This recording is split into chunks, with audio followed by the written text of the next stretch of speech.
আমাদের এইটাতে এই ব্যাপারে এই একটা ভালো ধারণা দেন। এটা আমরা কি ট্রান্সফরমার নিচ্ছি স্যার? ট্রান্সফরমার এটা হচ্ছে একটা স্টেপ ডাউন ট্রান্সফরমার। এখানে 11,000 ভোল্টের ইনপুট করা হয়। সেকেন্ডারিতে 415 ভোল্টেজ পাওয়া যায়।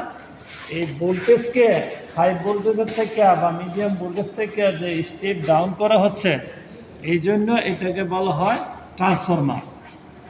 প্রাইমারি তথা 11,000 ভোল্টেজের লাইনে কারেন্ট থাকে কম, ভোল্টেজ থাকে বেশি। আর সেকেন্ডারি এই লাইনে কারেন্ট থাকে বেশি, ভোল্টেজ থাকে কম।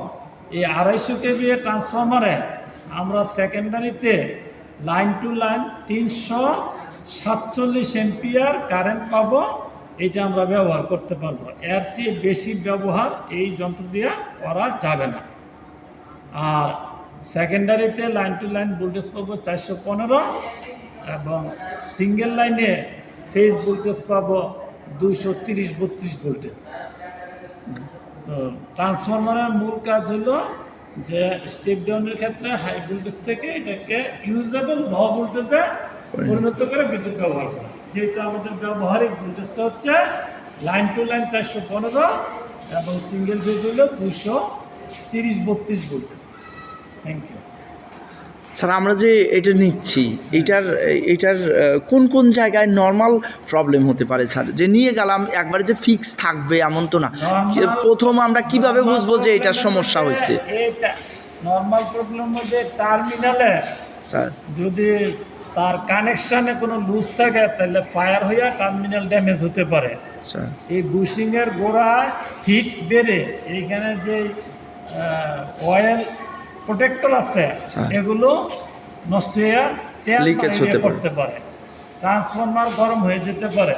ট্রান্সফরমারের গায়ে একটা লিকেজ কারেন্ট পাস হইতে পারে। সেই কারেন্টটা পাস হইলে কেউ যদি এটাকে টাচ করে সাথে সাথে সে শক খাবে।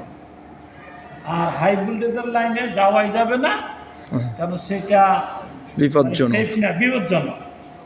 আর এটার মাঝে যে তেল থাকে, তেলের টেম্পারেচার কিছুতেই 65 ডিগ্রি সেন্টিগ্রেডের উপরে যাওয়া যাবে না।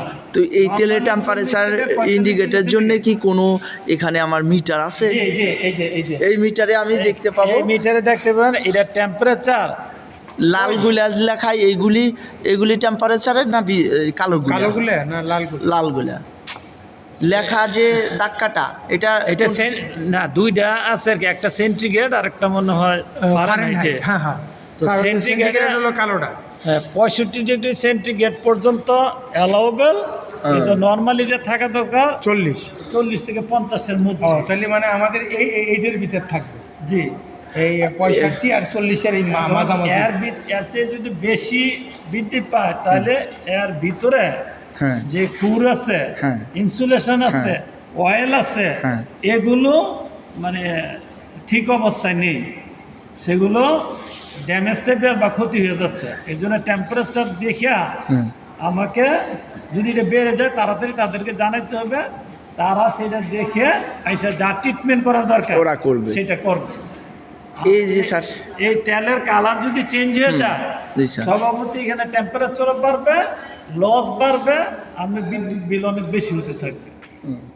স্যার এইটা নর্মালি কতদিন পরে পরে যে চেক করবে ওরা, নাকি আমাদের কন্টিনিউ আপনাকে ডাইকা অথবা আমাদের চেক করা দরকার? এটার 80% লোডের ব্যবহার করেন, তাহলে বছরে একবার চেক করলে যথেষ্ট।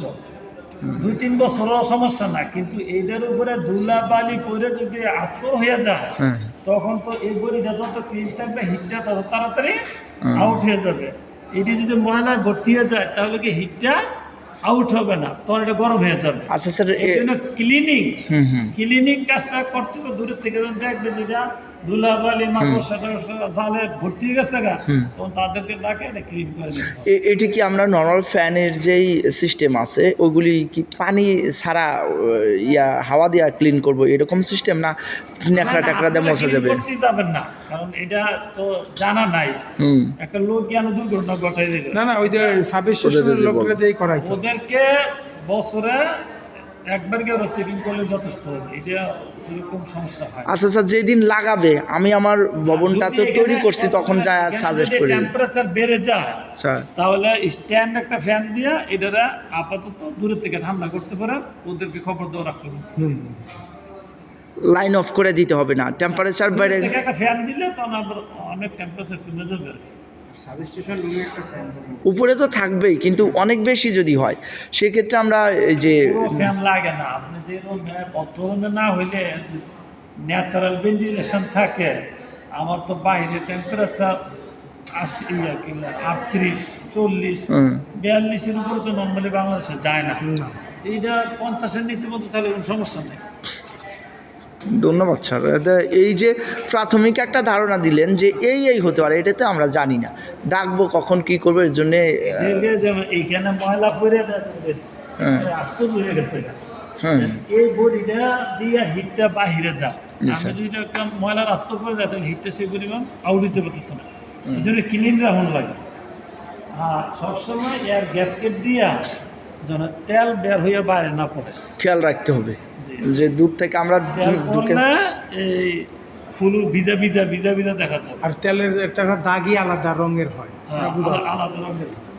তো এইটা কখনো সাধারণত গ্যাসকেট কখন যাবে যখন এটার ভিতরে টেম্পারেচার বেড়ে যাচ্ছে। মানে ওই কোরগুলার থিকনেস যদি ঠিক না থাকে, জিনিস হ্যাঁ সিল সিল হ্যাঁ। এটা গলে যায়। সিল তো নর্মালি টেম্পারেচার হতে হতে হার্ড হলে ওটা আর কাজ করবে না, এটার একটা নির্দিষ্ট রাবার আইটেম না।